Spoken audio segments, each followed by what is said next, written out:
Hello and welcome to Mad Old Goes Racing, and today we're in Raceroom having a look at the latest piece of content, which, if you look over there, is Interlagos in Brazil, the classic F1 Grand Prix year-ending quite often, track that has had many interesting and tight races. Thinking of things like Lewis Hamilton winning the title despite coming fourth and upsetting a lot of Brazilians, unfortunately, in the process. But c'est la vie.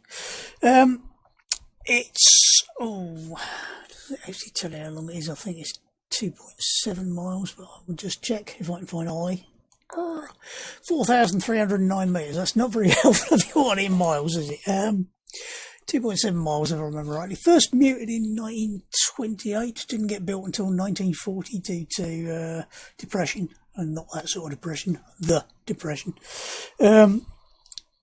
Originally built as a just under 5 mile circuit. It had a lot more infield, should we say, than it does in the modern layout. In 1956, I believe it was, they added the press the go race button. Hopefully the sound carries on working whilst it's doing it, as it drops to stupidly low frame rates. I might wait a few seconds till it's actually in the game before I start carrying on, because the last thing I did in Raceroom, the sound of the video went out of sync, most annoyingly. Right, this is a slow fly round Interlagos in Brazil, Sao Paulo to be precise. Up the start finish straight, still going uphill. As you approach the braking zone, you'll find that you go over the brown slightly, so the braking zone can be a little bit tricky. You're also going to be going into a left-hander that's going downhill, so effectively it's off camber. You want to be as wide as possible, turn in pretty late, try and sort of take as wide and left a line as possible to take a good line through the exit of turn 2. Turn 2, you want to be going as hard as possible on the power as early as possible to get a really good run up the main straight, or the back straight. I'm never sure which straight this really is. Run a little bit of curve on the left. You'll probably find you getting pushed out there anyway, coming out of the corner. Run around the corner here. Use as inside line as possible. Keep as wide coming out as possible to open the corner up as much as you can. On the right, you'll just about be able to catch the exterior circuit. Watch out on the left for people exiting the pits. This is downhill, so you should get a good shoot down here. Possible to get a good draft and get side by side with somebody. The braking zone itself isn't that long because it's quite a quick corner at the end of the straight, so somewhere around here in between the two sort of darker pieces of tarmac, 75 metres possibly, depends what you're driving obviously. Inside curb to outside curb, again open it up, be a bit careful about where the end of this curb is because you can actually run off the end of it. If you touch the grass, you're going to be on the inside hitting a barrier. Again, a nice long sweeping corner, flat out, toe on the floor.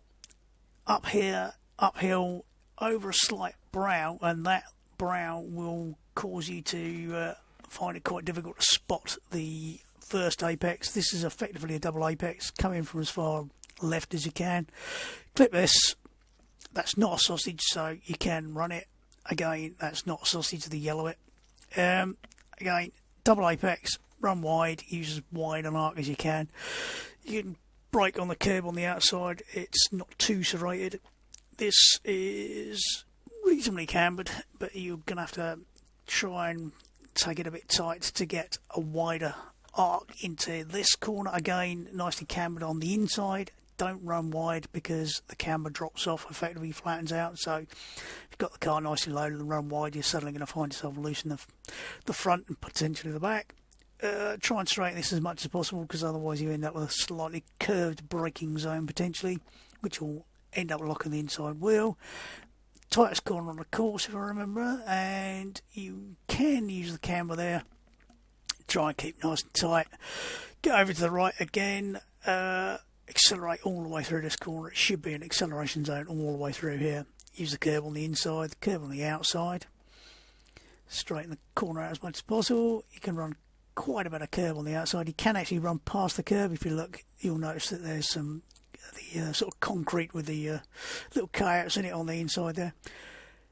Use that to turn in, clip a bit of curb, use as much curb as possible to again open up the corner, because you want as good an exit as possible up the hill. I think there's a DRS line. On your left, you'll see there's a couple of different, by the looks of it, chicanes there that are used, I presume, for the motorcycles and the stock cars.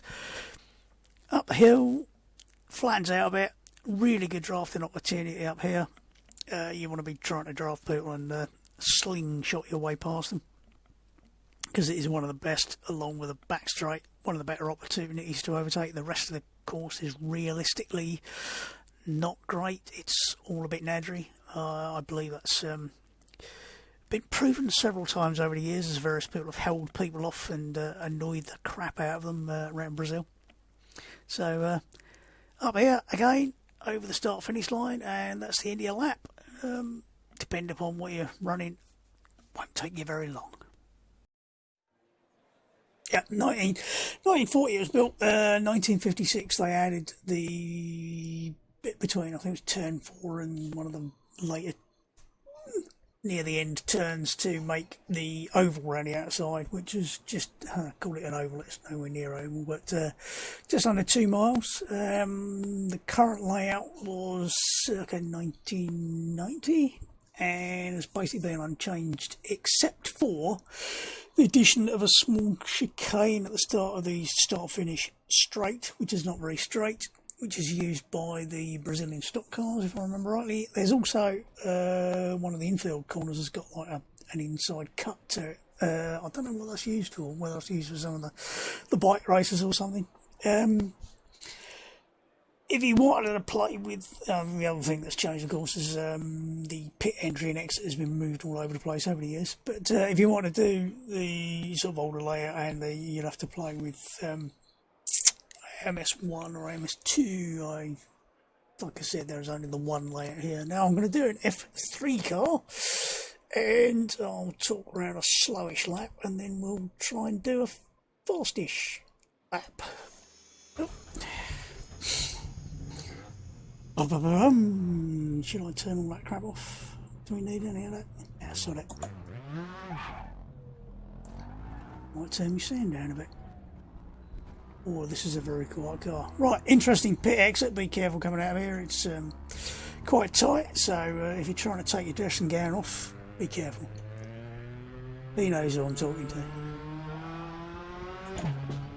You don't want to run it in the barriers whilst removing your clothing. Right, quite a long exit, but the limit line is way back there, so you can come storming out of here at a hell of a rate. Now, this is like the... Would this officially be the back straight? I think this would be the back straight, effectively, even though it's barely had 2 corners since the front straight. But downhill into sort of middling type. There's probably a good brake marker at the end of that piece of coloured tarmac there. Not a hugely tight corner at the end of this, so not a hugely good overtaking opportunity, but one of the better ones probably. This, again, big acceleration zone, so you'll be accelerating all the way around here. Make use of all the curbing on the outside as you extend the corner as far as possible, up to what is a quite nasty blind approach here over this crest.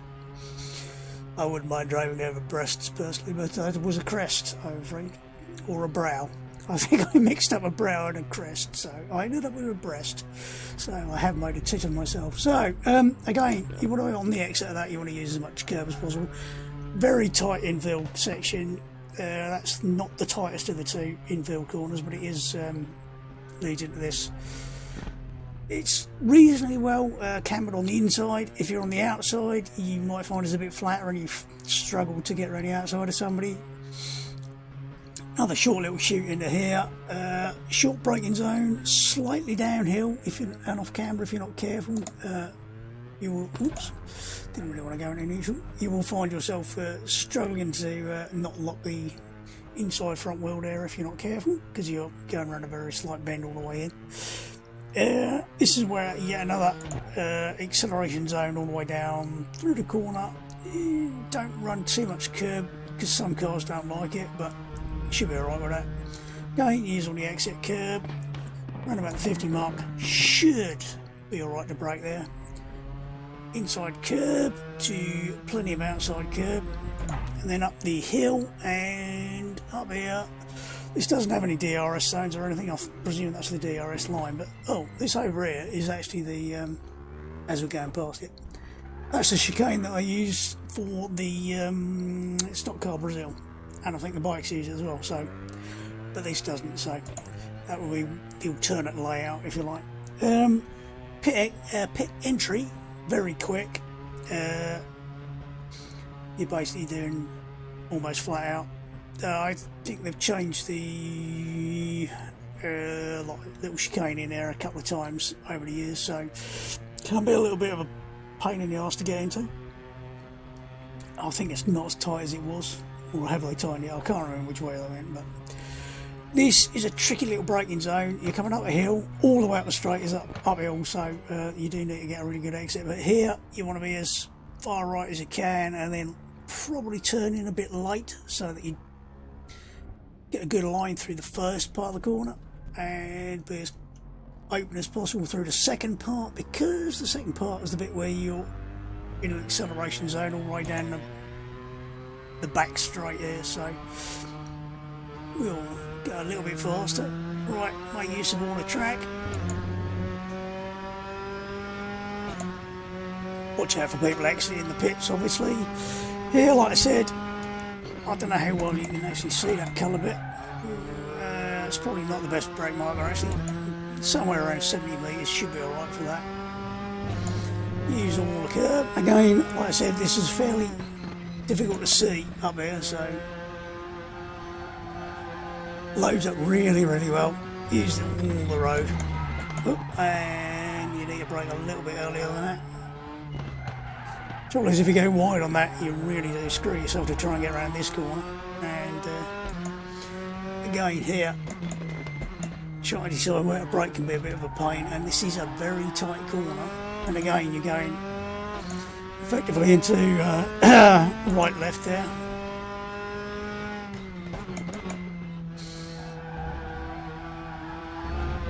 Quite easy to push the front going through there, because front tyres are staying cold, doesn't help. Again, you can use all the road here. All uphill, bottom a bit flat here. So you really, really need to work on your exit to get onto the straight as quick as possible.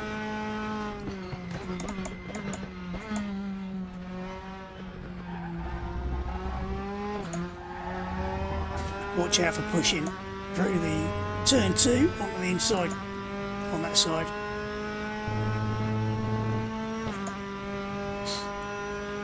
Let's brake a little bit earlier this time.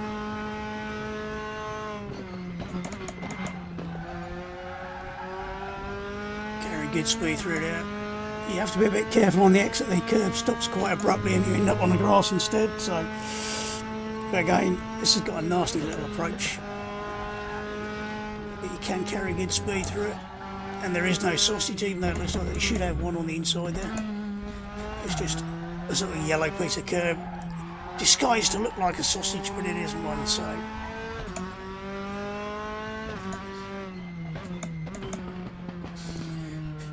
my least favourite corner on the course, that one.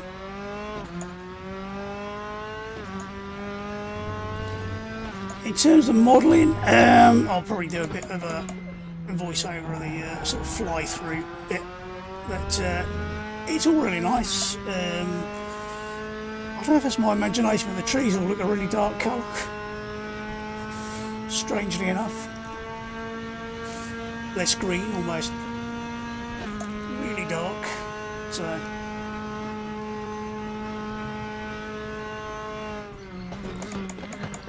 one more for luck.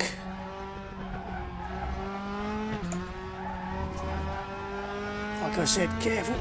how you get on the power out of there. Second corner, so you don't run too wide.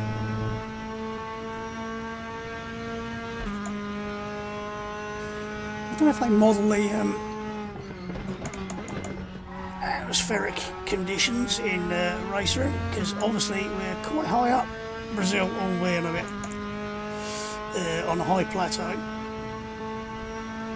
which does mean you end up with less grunt from your engine.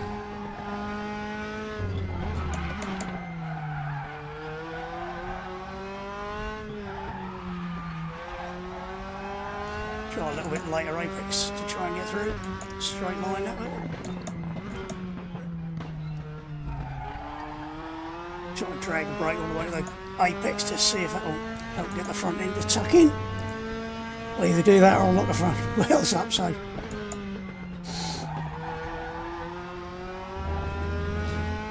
Again, trying to get on the power nice and early to go up the hill. Along the drag. And I hear all shouting, "Won't use an F1 car." Too quick.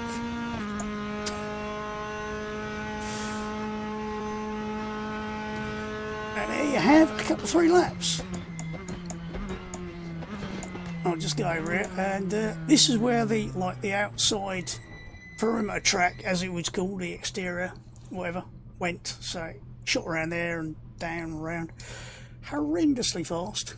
Barely a tight corner anywhere around it. So I suspect that was quite good fun to drive around there. Of course, if you got AMS or AMS2, you can in fact have a play in it. So help yourself.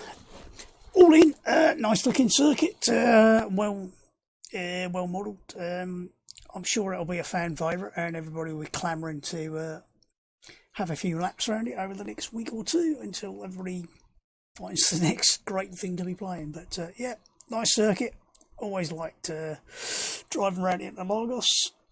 It's one of those fan favourites everybody wants in all of the sims, and now it's in Raceroom. So have a play. And for me, for now, I will, like I said, I'm going to have to do a bit of a voiceover of my little fly around the circuit, where I was trying to use a joypad and probably forgot to go up and down a couple of times. So you'll be able to critique it, of course. Comments always welcome, as is criticism, as long as it's positive. So from me, for now, enjoy your racing, and I will see you soon. Have fun. Goodbye. Where's my button?